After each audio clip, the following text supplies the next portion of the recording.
Turning it on. I should have worn my hair in buns, like Princess Leia. You know, I'm Princess Leia. Bun, bun, bun, bun, bun, bun. Yeah. Bun, bun, bun. Should have worn my hair in buns.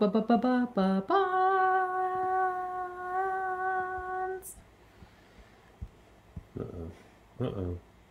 There we go. Hi there. Welcome to Disney Deep Dive, where each week we dive into the history, the details, and the stories of the Disney parks. I'm Leah. And I am Stefan, and today we're going back a long, long time ago in a galaxy far, far away, and we are taking a deep dive into Star Tours. Yes. Because... Oh, yes, and this is, of course, in honor of Galaxy's Edge opening in Disney World tomorrow. Yes, they've already had the AP pass holder preview stuff open, so people have, of course, been sharing the videos and all that kind of good stuff. But tomorrow is the crazy day. I cannot wait to watch all of the lives and the stuff. It's going to be chaos. I can't wait to see how long some of those lines get.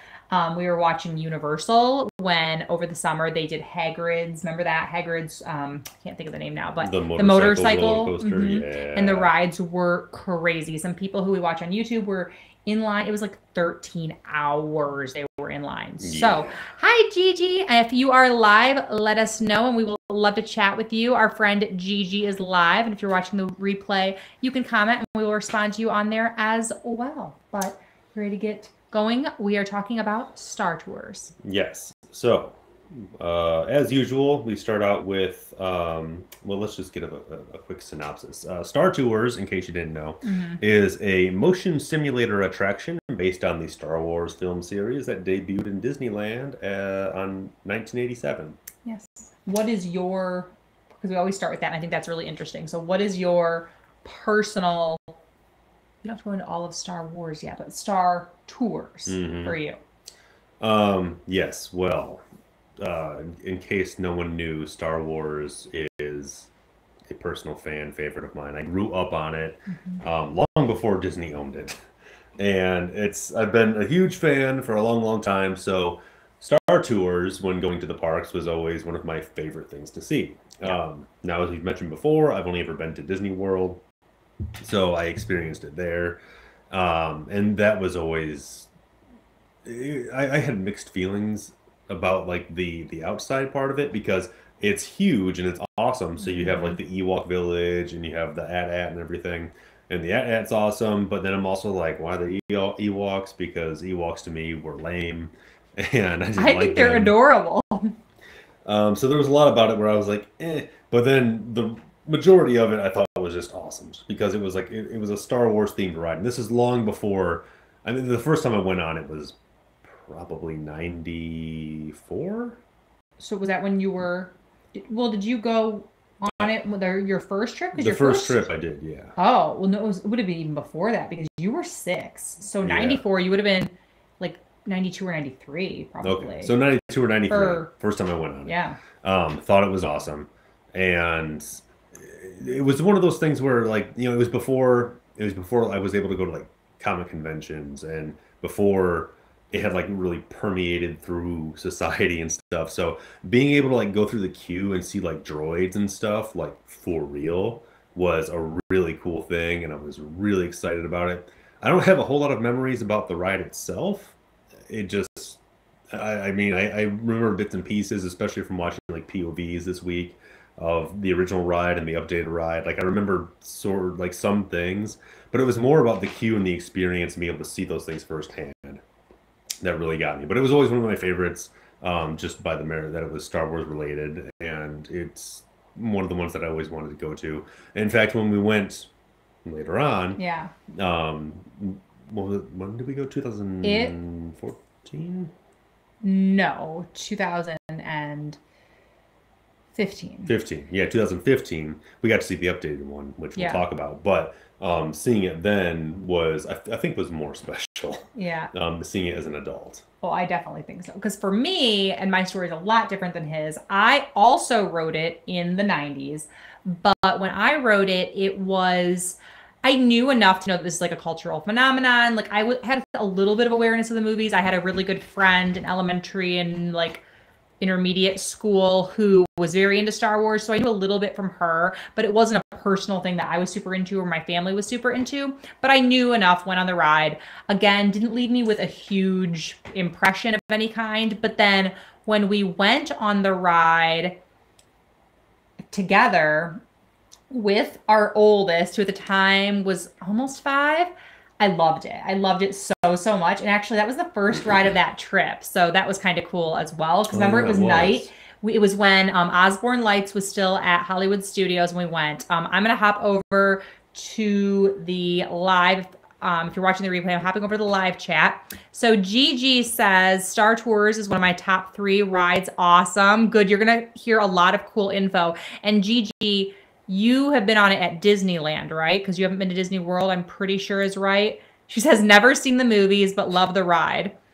Oh, hey guys, love Star Tours. Remember to hit like. Yes. Hi guys, awesome. Okay, so jumping in. So jumping into it, this ride begins unlike a lot of the other ones we've talked about, where it starts with an idea and then they kind of build around what technology is available and then they make it up as they go. This one is really built around the technology itself to begin with, sort of. Really, it starts with this company called Rediffusion Simulation. So this is a company that had been building. I don't think it's around anymore, or it might have a different name, but Yeah, it had been building electronic military grade flight simulators since the 1950s. So they built flight simulators for the military. In the early 1980s, they kind of decided they were going to jump out and expand their market, expand their horizons in terms of what they produce and what they could sell. Probably because there's only so many flight simulators you can sell to so many militaries. So they created the Atlas system, and Atlas stands for Advanced Technology Leisure Application, which is exactly what it sounds like. It is flight simulator technology for leisure applications. So they invented this technology. Less serious stuff, the more fun stuff. Yeah, basically what happened was technology got to a point where they could match kind of video game type technology to these flight simulators, which if you've never seen one, it's a box that just moves in all directions and it matches a control system with a video program. So it got to the point where these video programs could be anything and they could match it to any movement, and they said, hey, you know who would love this? Theme parks. So some people at Rediffusion Simulation contacted Disney and they invited some of the Imagineers over to check it out, basically as a sales pitch to be like, hey, look what we have here. Wouldn't you love this? You know, there's so many applications. And they looked at it and they obviously saw the potential for it as a ride possibility. And they started developing ideas based around this simulator idea. The first one they came up with, and this is really the first idea, it's not Star Wars, but it's the one that led to Star Wars, or Star Tours. The first idea was based around a movie called The Black Hole. Now, I've never seen The Black Hole. It looks like a movie. I watched a few trailers. It looks like a movie that I would watch when Leah isn't here on a weekend, like on a rainy weekend when I was sick, just to find something to watch. Just to like, well, spite you sounds a little harsh, but just to be like, nah, I'm gonna be like, oh, you know what we should watch this weekend, babe? Let's watch The Black Hole. Yeah, let's watch The Black Hole. And then I'll. Yeah. The Black Hole is a 1979 sci-fi American space opera movie where a spaceship crew discovers a long-lost ship exiting a black hole, and a bunch of crazy psychedelic random stuff happens after that. It doesn't look like it's that great. The ride was going to be based on this movie, and part of the reason why they never did this is because the movie wasn't that great. It was going to cost a heck of a lot of money for a not great movie. Yeah, the proposed ride at the time, and keep in mind this is like the early 80s, was going to be $50 million. So yeah, it wasn't in the budget, especially for a movie that wasn't popular. They were like, okay, not a good idea. Scratch that. Let's move on. Yeah. I'm going to hop back over to the, you're watching live and you're commenting, I'm going to hop over. If you're watching the replay, you can leave some comments. Do you love the new version of it or the original? Okay, I'm going to say the new version, but to be fair, when I went on the original, I was very young and don't really have much memory of it. Stefan has watched a lot of the point of view things, so he might be able to say a little bit more. Happy Wednesday night to you too, Johnny. Thanks. Let's see. Oh, Gigi, you don't like Soren? What? Oh, fear of heights. Yeah, okay, that makes sense then. She's a fear of heights. Okay, I'll let it slide, Gigi, but I love Soren. It's one of my favorite rides. Awesome. Yay. Okay. I'm so happy to have all of you here. Thank you so much for watching. It's so much more fun to chat with you guys. Yeah, definitely. All right. So moving forward about 4 or 5 years-ish, timeline was a little sketchy from what I could find. The original Star Wars trilogy had wrapped up. Return of the Jedi had come out in 1983, and Star Wars popularity wasn't waning. Like, it was at an all-time high Strong, at this point. Right. Bring in Disney legend Tony Baxter, who realized that Star Wars was fast becoming a pillar of the cultural ethos, and realized that it should be part of the Disney experience. I got a quote here from him. So in his words, he said, "Disneyland works because each generation finds the things they grow up with are a part of Disneyland. And you can share that with your children, and you can revisit what inspired you as a child." So basically saying that Disneyland works as a concept because when you grow up experiencing those things, it's all the things that you love that are a part of your life. Yeah. And then you can come back, revisit them again as an adult, introduce your children to it, and then it's a repeating cycle. It's funny because I love that quote so much, even just aside, like, you know, not just Star Wars, but just about Disney, because that's what really reinvigorated both of us to get so hardcore back into Disney, as we have 3 young kids. And it gives us that chance to relive all those things and then see what excites us now as adults. So it's really cool. Yeah, bringing them there really was like, oh yeah, we got to get back into this. Yeah, absolutely. So basically, he realized that Star Wars was going to be one of our, great myths that we make, and it was going to be one of those stories that we retell for years and years and years and years. And just by the merit of that, it belongs at Disneyland or in the Disney parks. So he pitched the idea to the Disney. I don't know which one they call them. Like, I don't want to say big wigs, but yeah, like the higher ups. Higher ups at Disney. Like, hey, you're not gonna like this, but we need to bring Star Wars into the parks, and they were surprisingly receptive of the idea, which was a big deal because it's the first time that an outside IP was brought in to the Disney parks. Like before that, they'd never done this before. Wasn't part of their.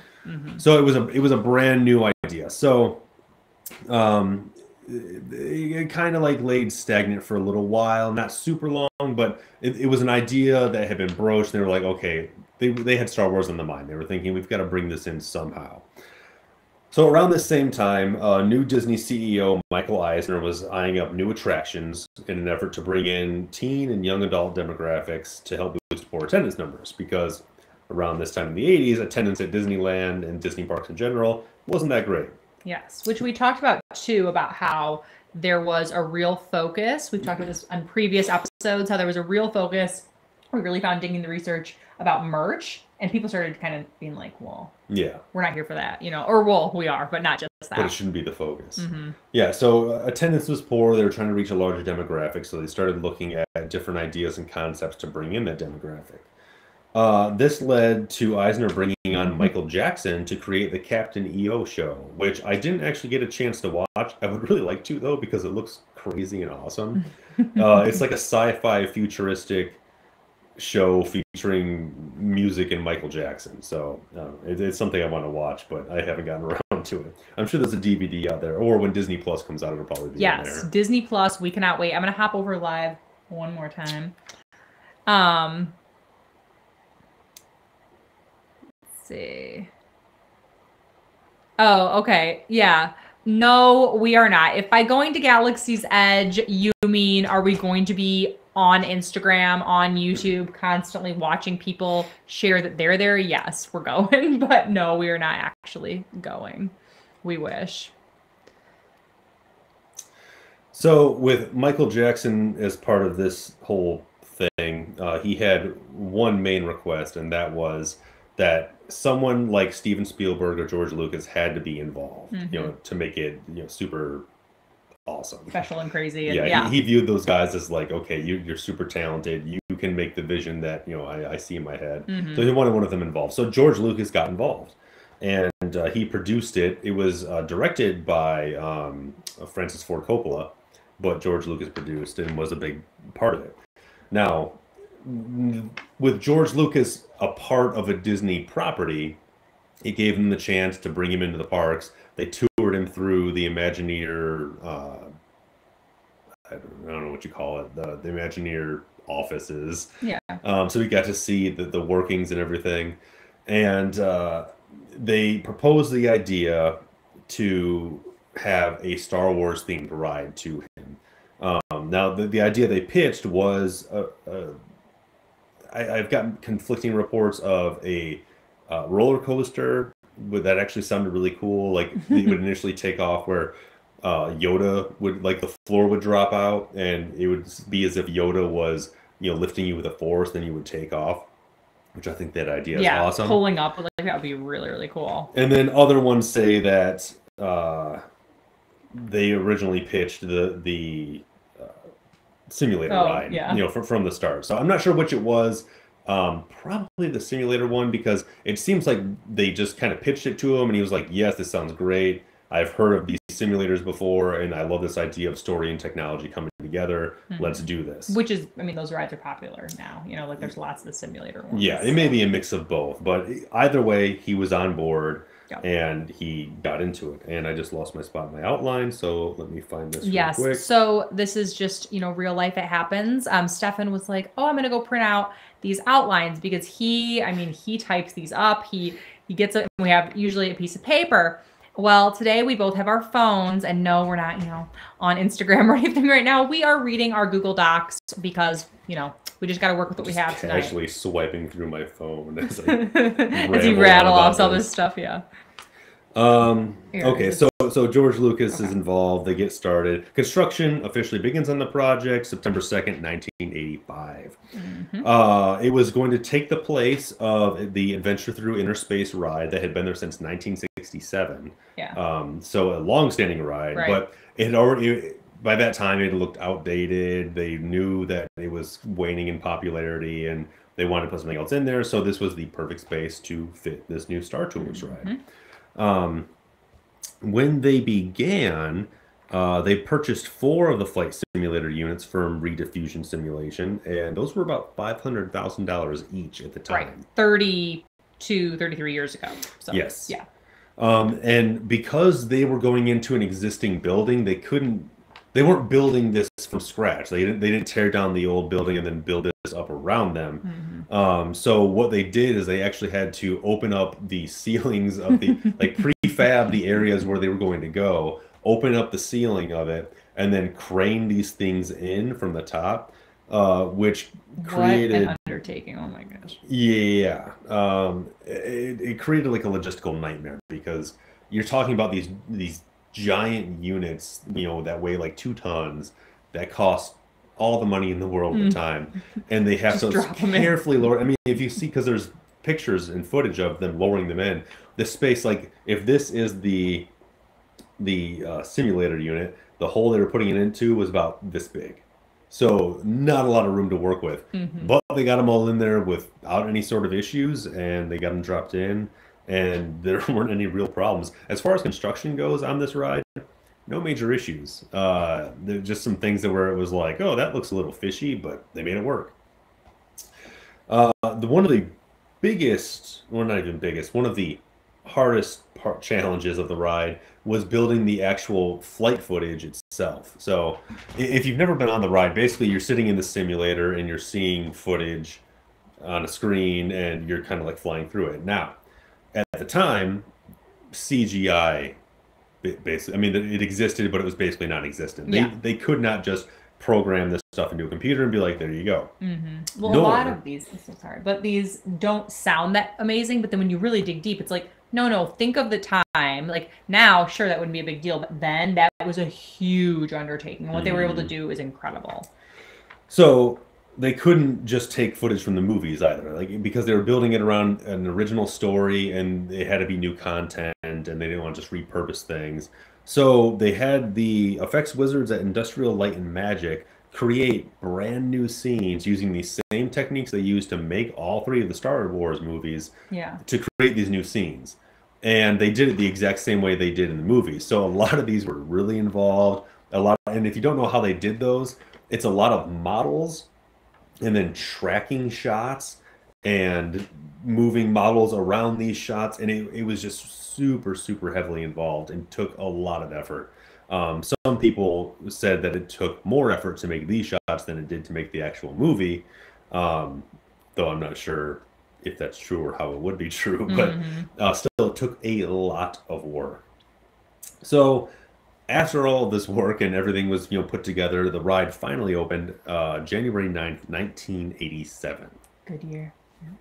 Oh, right, yeah, 87. Yeah. So the ride itself, if you've never been on it, or if you've never been on the original ride, because it is different now, like many rides are.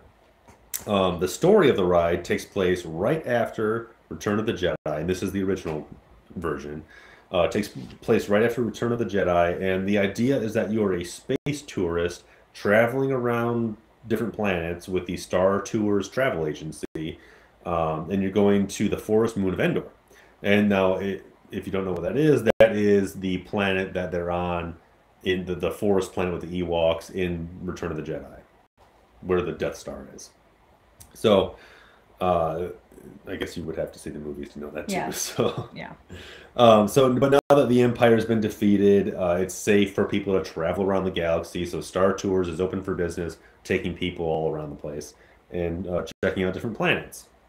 Yeah, I like that concept. Like, that's fun. It makes sense. And I do think that it's a good one because you don't have to be a big Star Wars person to enjoy the ride. Yeah. So that's the story of it. So when you enter the ride, you go into the queue, and it's designed to look like a spaceship boarding terminal. So if you've ever been at an airport, it's kind of like that. But this is more exciting because there's robots.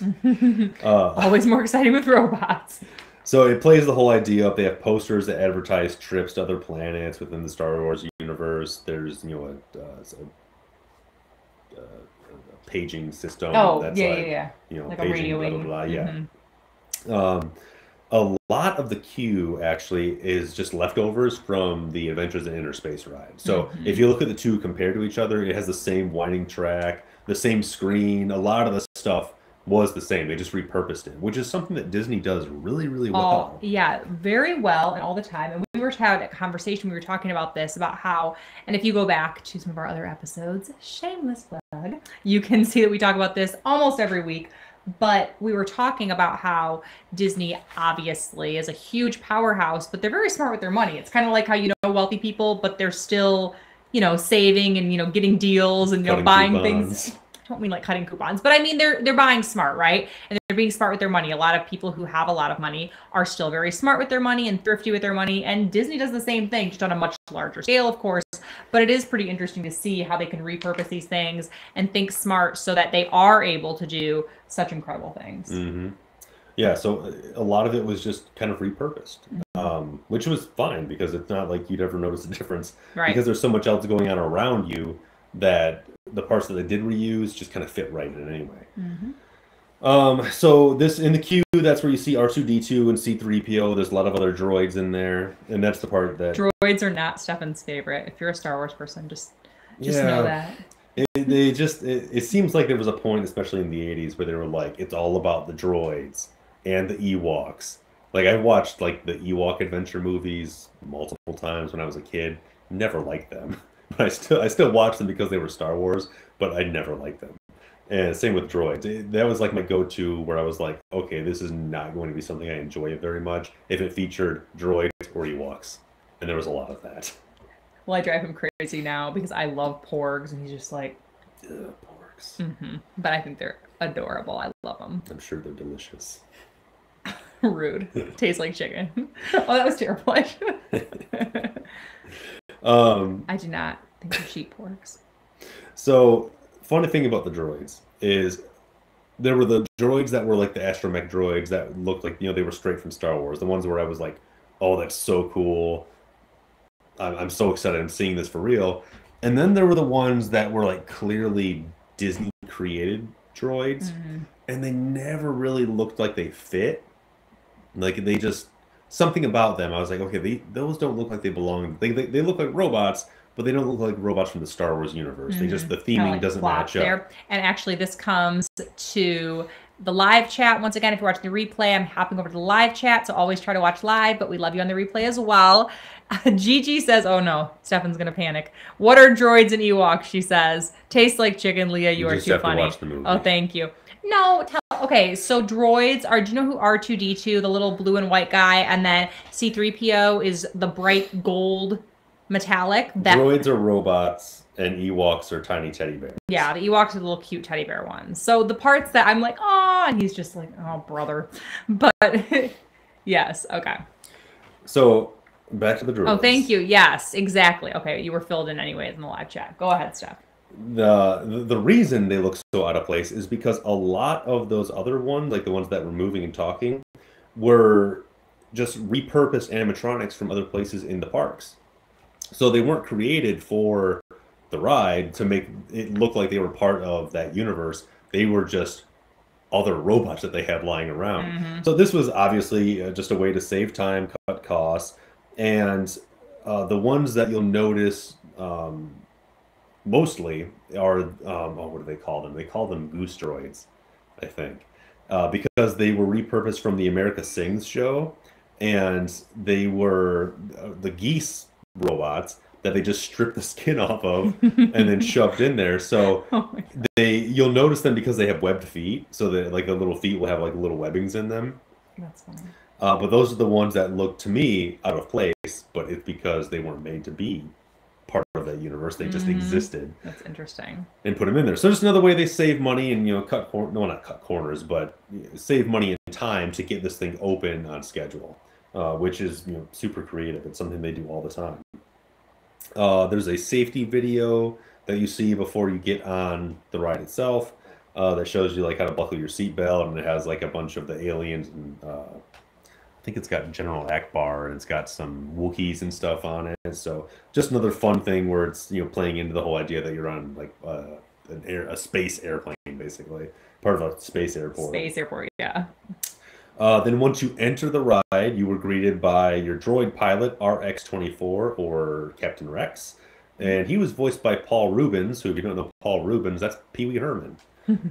He had also you definitely know, hopefully. We probably know Pee Wee Herman. If you've seen Flight of the Navigator, and I don't know if this is connected at all, but if you've seen Flight of the Navigator, Paul Rubens did the voice of that spaceship robot pilot also. So it might be because of that. They just thought, okay, he'll be perfect. But the idea to have like this comical, like funny, bumbling pilot came straight from George Lucas. Originally, they were going to have a more like serious, like battle-hardened veteran of the Clone Wars pilot. But George said, no, you got to have something funny in there to like balance the seriousness of like flying into like Empire Which that kind of surprised me, but I like that. Like I like that he's the one who's like, wait, we need to have something a little. Yeah, he's like, no, we got to have some jokes in here. So. Which, because it's not like his movies are filled with, one-liners and, like, memorable jokes, but, I mean, he thought it was a good idea, and it was. Here, I need to show you this in the live chat. You need to hop there. Right in here? Oh, okay. Read it so I can. Okay, so Two Real Geeks. Just so you know, I'm part of the 501st and Rebel Legion, which are Star Wars fan groups.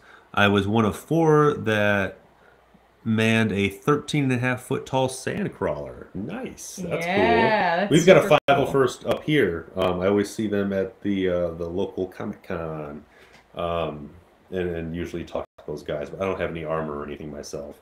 I had a Boba Fett helmet once. Yeah, you guys should talk though, because I'm poor company for all of stuff in Star Wars stuff. But to be fair, like I tried getting like the kids into it by showing them the original trilogy, and they just didn't. But our daughter really likes. She likes the Clone Wars. Clone Wars, and I think that's very age not the appropriate. movie, the series. Yeah, the series. She's 8 now, so she's getting to where she can be more into it. But then we have a 6-year-old and a 4-year-old, so that's their ages, and she's liked Clone Wars I mean, she was 4, I think, and she was watching it. So. Yeah, we did cosplay. She was Ahsoka and I was Anakin one year. Yeah. So that was fun. That was really fun. And I was very useful because I got to do the Ahsoka makeup, which I loved and thought that was fun. But we had a great time. I do like going to like the Comic-Cons and stuff. It's really neat. I love seeing the costumes. So where was I? Oh, it was also George's idea to have the ship go off course, because like when you first enter the ride, you're following another ship, and then you immediately go off course, and that's kind of what sets up all like the crazy happenings. Yeah. That was his idea. And then there was actually some controversy surrounding the like Empire battle scene where you go into the Death Star at the end, because, like I said at the beginning, the original concept for the ride is it's post Return of the Jedi. The Empire is done for. So the idea that you could run into some Empire fragments that were left over makes perfect sense. That plays in. But then you go into the trenches of the Death Star. Why is there another Death Star? Doesn't make any sense. And so initially they were like, no, we can't have a third Death Star. That doesn't make any sense. It doesn't play into it. But then looking at it from the perspective of the people on the ride, everyone said basically unanimously, okay, but everyone wants to do that trench run in the Death Star. It's iconic. That's what everyone wants to do. And there's a part where Rex actually says, I've always wanted to do this. And he's basically speaking for the people on the ride, saying like, this is something we've always wanted to do. Here we go. So they went ahead and did it anyway. And they put that in there. And it was one of the most popular parts. So like, obviously it was the right choice. And I'm all for sticking to the story, but it comes to a point in the ride where it's like, okay, like I'm kind of out of it anyway. Just show me the cool stuff I want to see. So, I mean, I'm glad they did. I enjoyed it when I was a kid, because that's definitely one of the things you want to experience, is going into the Death Star, running down that trench, and then blowing it up. Yeah, well, and now with Galaxy's Edge, all the things you're going to get to do. Oh, man. Yeah, exactly. All of your wildest childhood dreams just coming true. So the ride was incredibly popular. Obviously, just the line. Where was it? They said initially. Well, when they first opened it, actually, they kept it open for like 60 straight hours, so people could ride it over and over and over again, and just keep going on it. And the ride initially stretched from the entrance, and this is at Disneyland, from the entrance all the way to Main Street. So it was a long wait. It was a very popular. It stayed popular. So popular, in fact, that there are plenty of other versions of it. They opened one in Tokyo Disneyland, in Disney World, and Disneyland Paris. And actually, I had the dates when those opened. Oh, no, that was for the refurbishment. Okay. So, but they opened it in those areas. So it was all the same ride too. No, there were no changes, no differences, other than the language and stuff. Right. And maybe Gigi on the live chat said that it sounds like you're talking in another language, which he was loving it anyway. And I get that, because usually I can hang on for a little bit. I'm feeling like, oh yeah, we're having conversation, and then he like turns it up a notch, and I'm like, whoosh. So I hear you. Yeah, I got my governor on so that people know what I'm talking about. Otherwise it gets pretty technical. Yeah. So it opened, it stayed open. It was super popular. Everyone loved it. It had ride, how do you say it? It had like it hit visitor records for like over a decade. It's hugely popular. I rode it within that time and loved it, and it stayed that way pretty much forever. It never really waned. No one was ever like, ew, Star Tours, get rid of it. Yep. So now we get into updates and refurbishments. So interestingly enough, initially there was a plan to update the ride pretty regularly, because all you really had to do was add a new video sequence combined with a new motion sequence, and then you have a new ride. You know, they wouldn't have to really refab the queue. There's a whole universe to explore. They could just have new shots made and then put a new video in and then redo the motions, and then there you go. It's, you know, updated Star Tours. It was so popular though, attendance never really waned, that they just never really saw a reason why should we do that. Yeah. And I mean, to be fair, like this is one of the main reasons George Lucas got involved, is, you know, he was like, oh, and we can update it, we can change it, we can do this, and we can do that. He was excited about this aspect. But when when the popularity never went away, they were like, why ruin a good thing? You know, let's stick with this. Yep. So it stayed the same for a long, long time. Then in 1998, when George Lucas was working on episode one, working on the prequels, he contacted Disney personally to let them know, hey, I'm making these prequels, making these movies, and I've got this great idea for the Star Tours ride. We need to put this in there. It'll be perfect. It'll be a great tie-in with the movie. You know, everyone will love it. Yeah. So this consisted of a sequence where the ship would be heading to, instead of to the moon of Endor, it would be heading to Tatooine, and you would find yourself dropped into the middle of a pod race, which, as we all know, pod racing, super popular. Everyone loved it forever and ever. And that was going to be the new scene. And this is also the first time where the idea of it being a 3D experience came about. Before then, it was all 2D. You just watched the screen and that was it. But with this technology, they were like, okay, well, we can do this in 3D. It'll be awesome. And I actually saw some sketches of what the 3D glasses were going to look like. They actually look really cool because they look like kind of... not like the red that they have. Not like standard, like put them on. They were going to look like Tatooine, tattered, like junkyard. That would be super cool. Yeah, 3D glasses, like custom 3D glasses. Yeah. So I'm kind of sad they never went ahead with that part. But I mean, other than that, it seemed pretty cool. Or other than that, then that part, it would have been really cool. So they also had plans to like update the queue, where they would have done, they would have put pod racing engines in the queue, and like robots would have been working on them, droids would have been like fixing them. There would have been posters up for pod racers. It's just they kind of like wrapping in the whole thing. So George Lucas was like, I love pod racing. Pod racing is going to be huge. Let's change the ride to pod racing. However, ultimately, Imagineers had more foresight than that.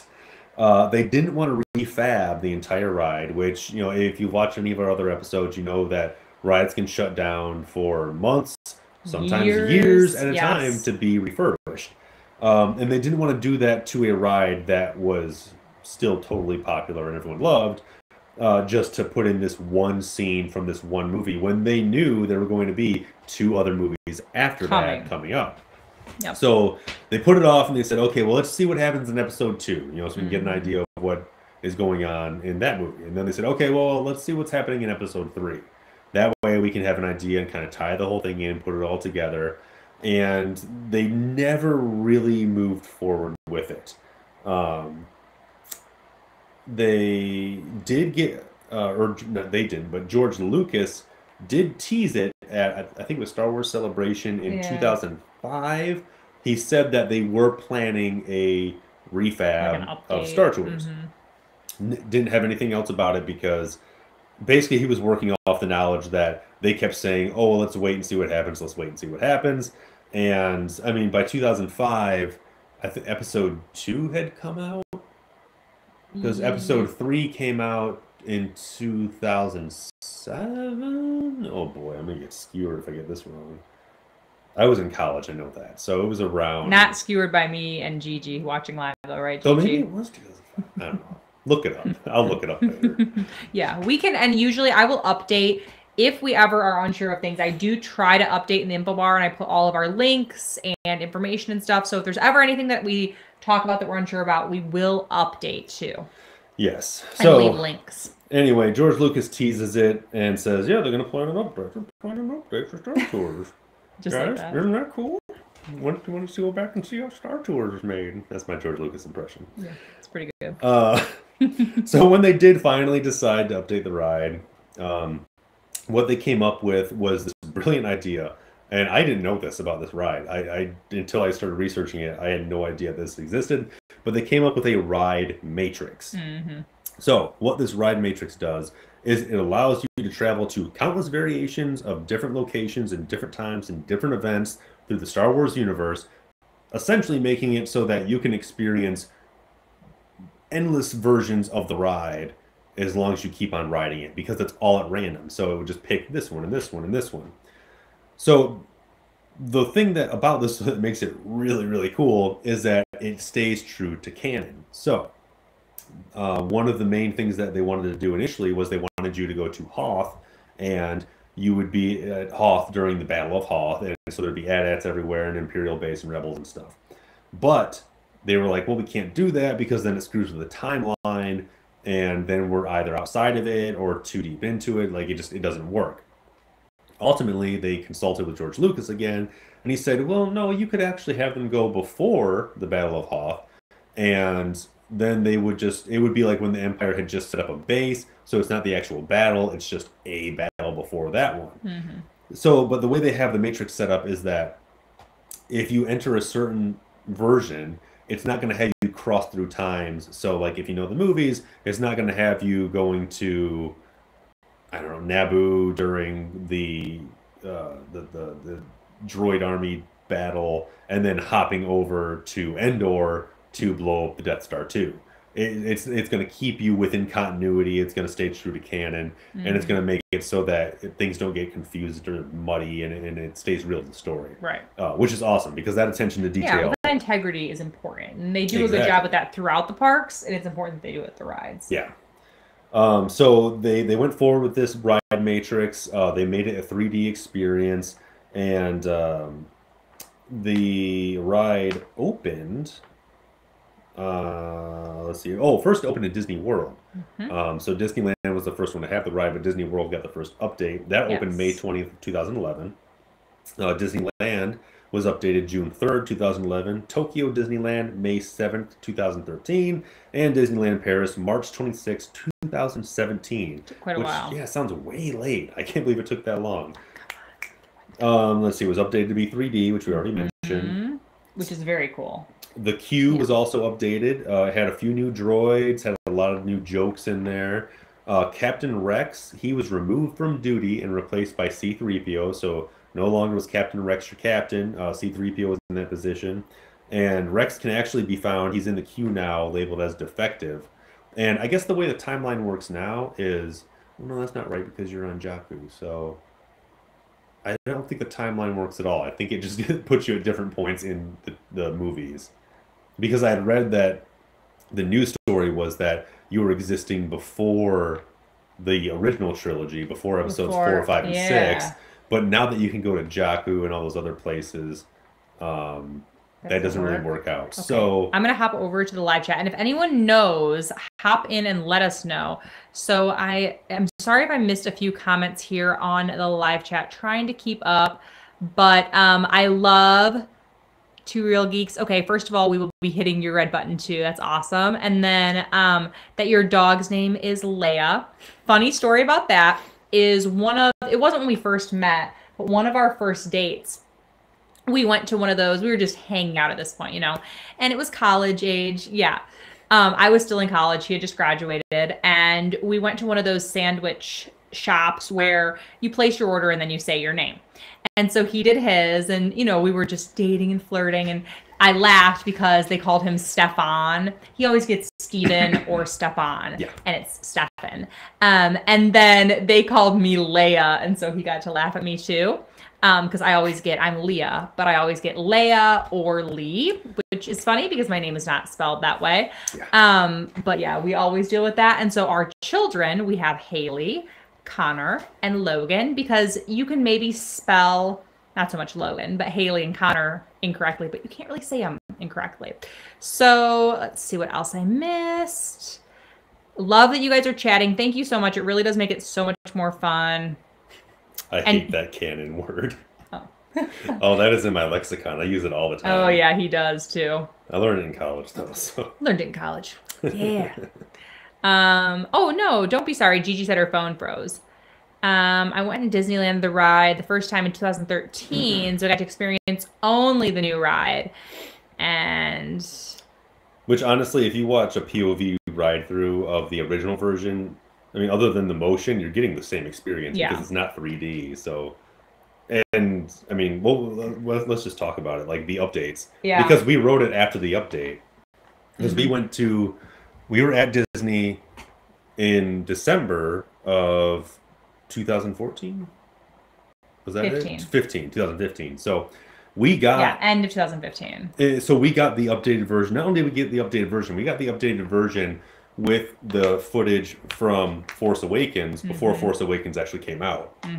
Yes, because remember, while we were there, because we were there in December, Christmas time, you know, all the Star Wars movies come out, it was like the week before it came out, I think it was, and they were actually playing it at, would have been Disney Springs there, which we didn't see, but that's really because cool. we came home, because then I had to go see it at the theater at home, but still. We got to ride it with all of that added footage. So we went on the Jakku mission. So we were flying around in the destroyed Star Destroyer with Millennium Falcon. I think that's what it does. And I don't remember what else happens, but I remember it was like this new experience from this movie I hadn't seen yet, and I was so excited because it was like seeing a sneak peek and getting all the details of it. So yeah, I definitely like the updated version better. I think the ride matrix, making it so that it's a different experience every time, just keeps it fresh, keeps it new. It's finally living up to the vision that they had initially, or at least that George Lucas mentioned initially. And I say he mentioned initially because I saw an interview where he was talking about that specifically, and it seemed like he was really excited about it. So I imagine he was disappointed when they were like, "Nah, you gotta wait, hold off." But I really love the updated version, and I just hope they keep adding to it, you know, with the new movies, and then, you know, with the new shows, and just with everything that they're doing. There's so much happening. Yeah, there's a ton happening right now. And with that in mind, let's talk about the legacy of Star Tours. So, like we mentioned in the very beginning, this was the first time an outside IP was brought into the Disney parks. This paved the way for future rides like Indiana Jones Adventure, and more recently, Flight of Passage, the whole in Pandora experience. And you know, this is before Disney bought Fox, so they didn't own Fox. Initially, they just licensed the rights to use the Avatar stuff from them. And that would never have happened without Star Tours. This was the first time they were like, okay, let's bring in something that isn't Disney, but that we feel like belongs in our parks, that people will love to experience and enjoy, and just, you know, be able to live out their fantasies for real. Which is something that always confused me when I was a kid, because I always knew that Star Wars wasn't Disney, but Star Wars is at Disney. Right. And that's as far as my questioning went. I was just like, whatever, it doesn't matter. Yeah, it's amazing and I love it, and I don't care. Yeah. So it paved the way for all of these rides to exist at the parks. I'm sure there are other ones that I'm missing that I just couldn't find or couldn't think of, but without Star Tours, you don't have the Indiana Jones ride, you don't have Pandora, you don't have any of that. Which is a credit that it doesn't get talked about, because people are like, oh yeah, Star Tours is cool, not outdated, but kind of like, oh yeah, it's been around, like I've you know, been on it before, and you know, I've experienced it, or I like it or I don't. But it doesn't get the credit that it really deserves for bringing. There was so much involved in convincing people, like, hey, we need to do this. And then it was such a success that it proved that this can work, and we can bring these things in, and we need to look at this park as a place where other things can exist that are just part of our society, that permeate so deep that, like, if you show someone like with a whip and a fedora, you know that's Indiana Jones. Like, that's how deep that goes. Like, the music is so iconic. You hear it and you immediately know. And Disney looks at that and says, those things need to exist here because everyone knows them and loves them. And you need to live it out here. And without Star Tours, we probably wouldn't be where we are currently with the Star Wars franchise, which would make me very sad. So everything that we have going on, the movies, Galaxy's Edge, I mean, D23 just happened, and all the announcements coming out of that with a new Obi-Wan movie or show or whatever it is. I wish I would have filmed on D23. Yes. So many things I'm excited about. That wouldn't exist without Star Tours. Why, you may ask?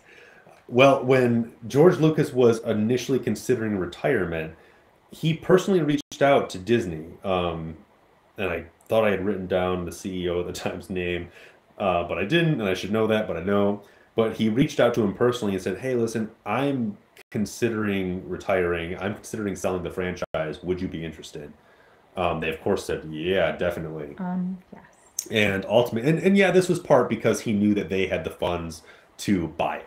You know, he knew he was going to sell it for all the money in the world, and that they could actually, you know, front end that. So that was part of it too. But he also went to them because he had an existing relationship with them. He had worked with them time and time again with all of these different things, and he knew the people to call, he knew the people to talk to, he knew that they would treat it right, even though there have been some interviews and things that have been said where after the fact he was like grumpy about it. But still, he went to them because this relationship existed, and it only existed because of Star Tours. If he had just come in and did the Michael Jackson Captain EO thing, that would have been the end of it. It would have ended there, and like he just probably would have gone on to do his other stuff and never would have talked to them again. Because he had this involved, continuing relationship, it just was a good fit for him and for them. Yep. To come together and make this deal happen. They were comfortable with each other. They'd talked before, and they could make it happen. So without Star Tours, we don't get everything we have now. Yes. So everyone go ride Star Tours. Thank Star Tours. Exactly. Give Star Wars all of the accolades it deserves.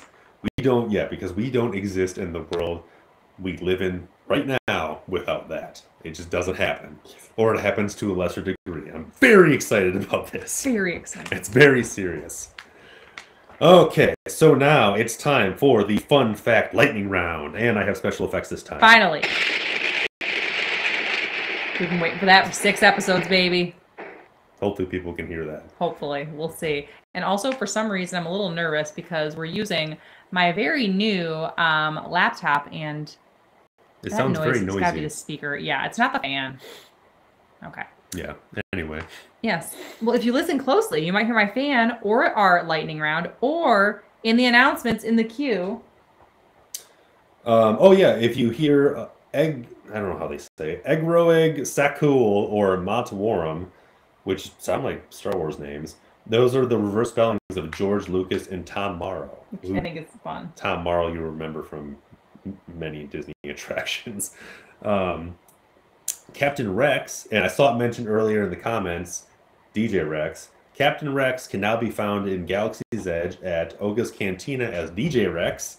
The new voice was also done by Paul Rubens. So he's got new new things that he says, and it was Paul Rubens again. Pee Wee came in and did new voice work for him. When was that? That pretty recently then, huh? Yeah, it's in Galaxy's Edge. It's in the one in Disneyland. Man. It'll probably be in the one that opens tomorrow. Yeah. But he's there now. And there is a whole backstory to it. The backstory is that he crashed on Jakku, was sold to someone, and then was refabbed to work as a DJ in this cantina. That's how I want to be refabbed. And that's where he is now. He looks basically the same, but his mouth is like, like one of those vintage like microphones, like the big ones. His mouth is like that instead of the little circle that it was. Cool. So he looks like that now. The flight number that of your ship that you're on, it's always 1401. That's a shout out to the street address for Walt Disney Imagineering. Apparently it's 1401 something. I should have looked that up, but I didn't. And the giant microscope from the Adventure Through Inner Space. Now, when you were originally in this area that was the queue, that is the queue for Star Tours. That's where like the giant microscope, powerful microscope thing was that would shrink you down to go through that ride. Yeah. That can be found in one of the sequences of the ride. I read where it was and then got confused because it didn't make sense. I don't know if it's on like one of the Imperial ships or something, but it exists there somewhere as an Easter egg. So if you're riding it, look for it because it's there. And that is Star Tours. Star Tours. So thank you guys for watching. Let us know if you're watching the replay. If you have any comments, questions, fun facts, let us know your experiences with Star Tours. Thank you guys so much for watching live and for commenting, engaging with us. It's so much fun. We appreciate you being here. I do have a couple housekeeping things that we wanted to mention, so I want to go over those. I'll keep it brief this evening, but one is that we are always here on Wednesdays, Walt Disney World time or Eastern Standard Time at 9 p.m. and we go for about an hour, almost exactly right on that hour mark we try to hit. And we are streamed from the Live Place. So thank you to Dean from theliveplace.com. They have amazing streamers, all like tons of family-friendly content, Disney content. It's really, really great people. And we are really grateful for our relationship with Dean and being on there. So thank you for that. But we have young kids. School starts, we're in Michigan, and school does not start where we live until after Labor Day, so after this weekend, because they will all be starting dance and soccer and horseback riding and all of their things. We aren't sure if we're going to stay Wednesdays at 9 or not. We are going to talk to Dean. We're going to look at our schedules. If you don't know, Stefan is a full-time screen printer. He works from home. He does wholesale screen printing, which is the Mitten Print Shop. So if you need wholesale shirts for your, events, business, etc., you can check it out. But plug. Oh, of course I'm going to plug, babe. Of course. I am a social media manager, freelance social media manager. So I also work from home, but with activities and things starting up, sometimes it can be kind of chaotic, but work with us. We will always, if you follow us on Instagram, I am at LeahTackles. And I am at Small World Shirts Co. Yes, and we will be announcing there, and it will also be updated on the live place if our time changes or our date changes. So don't worry, we will keep you informed, but we are going to still be doing the stream and the show. And also for shirts, we had a kind of crazy, we haven't been traveling to Disney, unfortunately, but we traveled to a family lake cottage, and then we traveled to a Great Wolf Lodge, which was a ton of fun. But because of that, we are behind on our Disney small shop, which is Small World Shirts Co. We do have our Halloween, or Mickey's Not So Scary Halloween Party shirt up. It glows in the dark, you guys. It is so, oh my gosh, it's so cute. I want mine. So that is up, yes. But I am behind on the show themed shirts. So I will have a Space Mountain and I will have a Star Tours shirt up eventually. What Great Wolf Lodge did we go to? We went to the one in Traverse City, Michigan. Yes, which is very close to us, so we're very grateful for that. And yes, use the live place as well. We're gonna have to check you guys out. Thank you so much for being here. That was awesome. And this was awesome. Stefan's excitement in the video, it's contagious. Better be. Yes, you know what it is, because when someone's super passionate and loves something, like that's the best teacher, like when someone's like really, like you can tell they love what they do or they love what they're talking about. So even though, I mean, Star Wars, I'm not gonna lie, I love Star Wars in the parks. I like Star Wars. I don't love it like he does, but I can appreciate the passion, And let's see. Yeah, if there's a ride or attraction you want to see, let us know. We want to cover it. Yes. We would love to do that for you guys. Comment and give us ideas so we don't have to come up with it on our own. Yes. Let us know what you want to see. Let us know shirts. And Gigi bought one of our shirts. She's on live right now. So thank you, Gigi. That was so nice of you. And yes, we do have a Disney small shop. So we usually have a shirt for every ride. I'm wearing one of our old colors. We do still have this shirt. Let's see. I got to scoot over. A monorail shirt. And don't worry, Gigi. Indiana Jones is coming because I have lots of info on that I want to dive into. So it will happen. Yes. So thank you so much for watching, guys. We really do appreciate it. And we hope that you have a magical day. We'll see you real soon. Bye. Bye.